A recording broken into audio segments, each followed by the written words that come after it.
What was history's biggest scam? Diamonds are pretty scammy. There was a scammer who sold the Eiffel Tower twice. Bernie Madoff's Ponzi scheme, the largest Ponzi scheme in world history, and the largest financial fraud in US history. Scientology, which I'm actually glad to see not having already been mentioned here yet, as that's an indicator of it fading into rightful obscurity. You know what? When the son of the deposed king of Nigeria emails you directly, asking for help, you help. His father ran the freaking country, okay? Surprised no one has mentioned H.H. Holmes, creator of the haunted house as we know it. He would offer you a hotel room while you visit the Chicago World's Fair, and when you get to your room he gasses you and throws your body down a chute to his basement. Then he would burn the meat off your skeleton in his acid pit so he could sell your skeleton to the nearby college. Probably the biggest scam I know of. Piggyland. It's not the biggest scam but my favorite. In Toronto in the 40-50s, a guy, I can't remember his name, came up with a great investment idea. He would sell people piglets but also charge extra, upfront, for their food, care etc. He would take care of their pig on his farm, and when it was full grown, the investor would sell it for a nice profit. He sold thousands of piglets. People would even bring their kids up to the farm on the weekends to visit, and the parents would be happy to see their investments growing. They weren't allowed in the barn, but he had a nice meeting room set up where they could play with their pig. Then one day the owner took off to Germany with millions of investors' dollars and was never heard from again. It turns out he only had a dozen or so pigs in different sizes. When people came to visit, they all saw the same few pigs. Indulgences in the Catholic Church, hands down. Pyramid schemes. Darn those Egyptians to heck. Tell me and be honest, it's okay. I won't be mad. The guy that said vaccines cause autism so he could sell his own vaccines. Those athletic silicone bracelets a couple years ago that said they improved your balance or whatever. The price of college textbooks. You're already spending so much for an education and they want you to shell out hundreds of dollars on textbooks. Scottish soldier Gregor MacGregor claimed he was made the leader of a country in Latin America which did not exist, and then proceeded to earn himself a fortune by selling land and government bonds of said fictitious country to wealthy British and French investors. People got on ships and sailed there looking for land that didn't exist. There was a tribe that was like, no, there's no colony here, white folks. They actually had to be convinced that they had been lied to. Many died.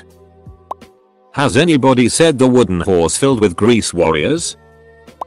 Insurance. I have freaking volcano and riot coverage but not vandalism or theft. There was a guy in like the 1500s that sold off a Central American country that didn't exist. Mormonism. Convicted fraud cons people into believing God told him to marry other men's wives.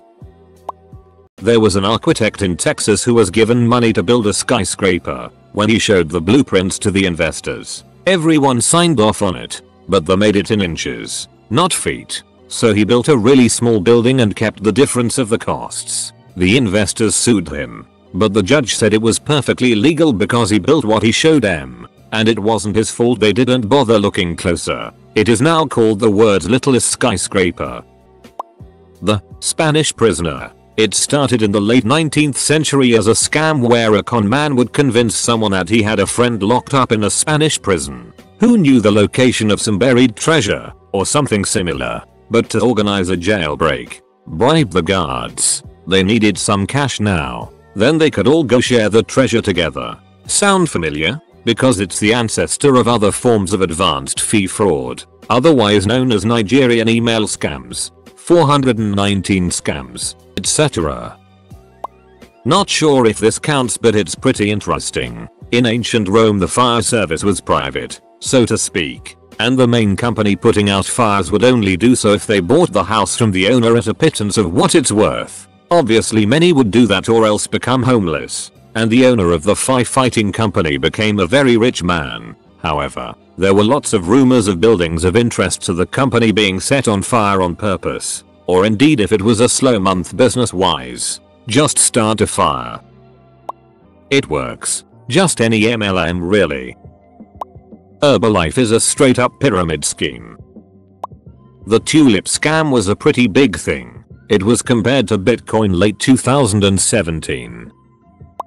The International Monetary Fund will get your nation on its feet, so we can bend it over and more comfortably abuse it in the ass.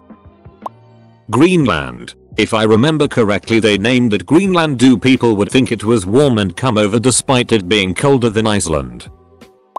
That it is the average person that is at fault for the state of the environment. Don't get me wrong. The public at large has of course played a role, but we are nothing compared to corporations. You biking to work is great, but it means nothing while giant ships are belching some of the nastiest kinds of greenhouse gases out completely unregulated. And recycling is great, but we are still destroying all of the world's carbon sinks at an unprecedented rate. And that is the tip of the melting iceberg, followed closely by the US. Politicians convincing large swaths of the public that the wealthy should be taxed less than the middle class. That one is a doozy. Nazi Germany's Strength Through Joy program, where you would save stamps to buy a VW Beetle. Once started, it was a mandatory scheduled payment. Can't remember the interval. You would pay a certain amount each collection period and get a stamp to be put in a booklet to confirm the payment. If you missed a single payment cycle, the payments were forfeited and you'd have to start again if you wished. It was to lead up to you getting a car upon completion. Instead, the funds went to the war effort and no cars were honored. The same thing happened with Fairpora Holiday Resort, which was part of the same program. For more info and probably more accurate than what I've said so far, see the below links. Also, James May did a show called Cars of the People and he covered some of it as well, although I can't recall which episode he covered it in. Good watch though, would recommend. A pic of the booklet. Mom saying I won't be mad if you confess. The original Ponzi scheme has to be high on the list. Theranos had a good crack at being the biggest scam in recent memory. The book Bad Blood is brilliant if you're interested in reading the anatomy of a scam. Some dudes bought a diamond necklace through a prostitute impersonating Marie Antoinette. The necklace was valued to some $20 million in the 18th century, and did the good old give us the necklace first and we pay you later, which they obviously didn't and instead fled the country in the jewelers. Some of the most well known in all of France at the time went bankrupt. Edit. Minor spelling error. I may be remembering this incorrectly, but I'll give it a go. There were these two armies at war with each other in China. One general had a much larger and well-equipped force, but the general with the smaller army was a true bamboozler. He set up a game of mahjong and calmly sat playing as the larger army approached. The other general, seeing this man so unconcerned, believed there to be an ambush and retreated. The donation of Constantine was a Roman decree that gave the papacy authority over Antioch, Alexandria, Constantinople, Jerusalem, and the rest of the Western Roman Empire, that includes England, Chile, North Africa, and Iberia. This implied that the Holy See could appoint secular rulers in these areas. It was invoked by the Pope numerous times to assert political authority over this area, leading to endless conflict between the papacy, the Holy Roman Empire, and other European powers. Spoiler: the document was a forgery lol. Themistocles won the Battle of Salamis in 480 BC by writing a letter that indicated his forces were fleeing the area and Xerxes' fleet needed only to move into the Straits of Salamis to be victorious. In reality, the information in the letter was false and Themistocles arranged for it to fall into Xerxes' hands. Xerxes took the bait and his forces got smashed in the straits. He wound up withdrawing and the entire tide of the Greco-Persian War shifted, resulting in Greek dominance and, not incidentally, the continued development of Western culture as we know it. The cost of glasses, specs. Penny stocks, real-life Wolf of Wall Street. The genius ducker that sold stones as pets. Hitler promising to not invade other countries, then doing it anyway. John Spano buying the NY Islanders is a classic, not the biggest though.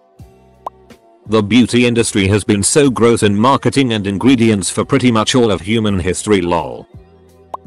This blonde fella promised a nation they'd get £350 million a week and could use it to fund their health service if they all voted to leave. The dryer's stealing socks since forever.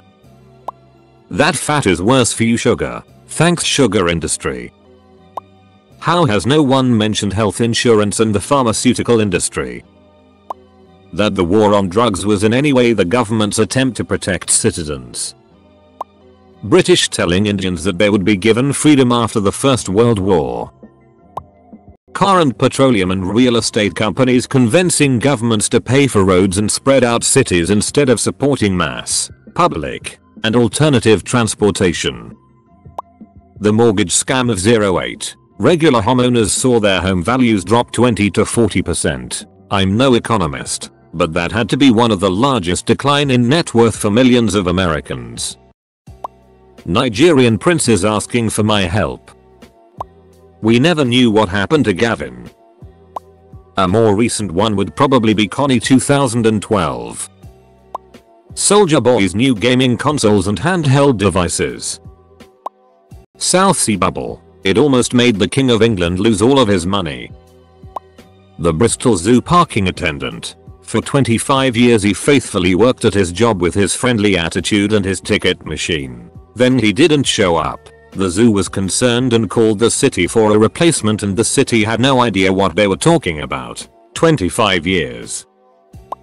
Laws. We are expected to adhere strictly to the law, and ignorance of the law is no excuse. And yet, as a commoner, I can't just look up laws. Building codes are a great example of this. A copy of the local building codes would cost me like $1,600. In this great information age, every single law should be indexed on the internet and available for any person to read. There should also be a plain text footer at the end of each law that translates any questionable legal language into something that can be understood by the average grade 12 high school student. I was told there would be cake. The American healthcare system. Speaking as a British person, I just can't understand why the world's richest nation doesn't have free universal care like pretty much every other developed nation in the world.